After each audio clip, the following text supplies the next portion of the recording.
اللہ الرحمن الرحیم۔ السلام علیکم۔ بعد حمد و ثنا باری تعالیٰ اور درود حضور پر نور سرکار عالم صلی اللہ علیہ وآلہ وسلم۔ میں ہوں بشار صدیق۔ بریکنگ نیوز کچھ یوں ہے کہ ذرائع کے مطابق الیکشن کمیشن نے chief justice Lahore high court Malik Shahzad Ahmad Khan کی جانب سے الیکشن ٹریبونل کے لیے بھیجے گئے ججز کے نام مسترد کر دیے۔ چیف جسٹس نے 4 اپریل کو 6 ججز کو ٹریبونل تعینات کیا تھا، جس میں بتایا گیا تھا کہ پرنسپل سیٹ پر جسٹس شاہد کریم، جسٹس چودھری محمد اقبال اور جسٹس انوار حسین اپیلیں سنیں گے۔ بہاولپور بنچ میں جسٹس عاصم حفیظ، ملتان بنچ میں جسٹس راحیل کامران اور راولپنڈی میں جسٹس مرزا وقاص رؤف اپیلیں سنیں گے۔ اس سے پہلے چابی والے کھلونے اور مکروہ کردار جسٹس امیر بٹی نے پنجاب کی 100 سے زائد الیکشن پٹیشن سننے کے لیے صرف 2 ججز جسٹس سرفراز ڈوگر اور جسٹس سلطان تنویر کا نام دیا تھا، جو کہ الیکشن کمیشن نے ہنسی خوشی مان لیا تھا۔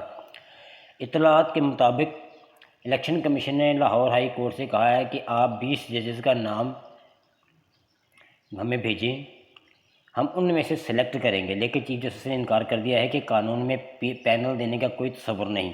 الیکشن کمیشن نہیں چاہتا کہ آج آزاد ججز 8 فروری کی دھاندلی کی کیسز سنیں، وہ چاہے گا کھلونے سلیکٹ کرنا ہے، اور یہی مرضی اور منشا کہ انہیں ایسے ججز کے نام دیے جائیں کہ جو ان کے اشاروں پر ناچیں۔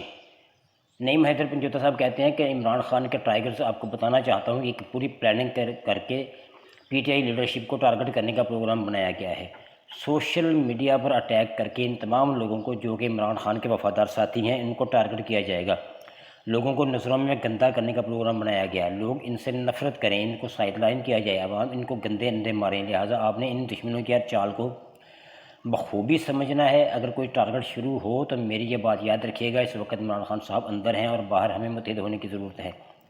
لہٰذا اگر کوئی پارٹی کو توڑنے کی بات کرتے ہیں تو وہ پارٹی کے دشمن ہیں، اور وہ چاہتے ہیں کہ عمران خان کی رہائی پر انہیں ان مسائل میں الجھا کر لوگوں کی توجہ اس طرف دلائی جائے۔ لہٰذا آپ بہت سمجھدار ہیں، بس چوکس رہیں اور پہلے سے تیار رہیں۔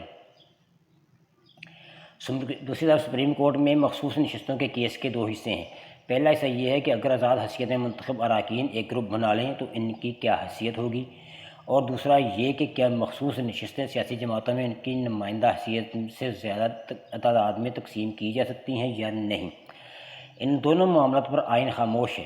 پشاور ہائی کورٹ نے مخصوص نشستیں سیاسی جماعتوں میں تقسیم کر دیں اور خود کو ہی پارلیمان سے بالاتر کر دیا۔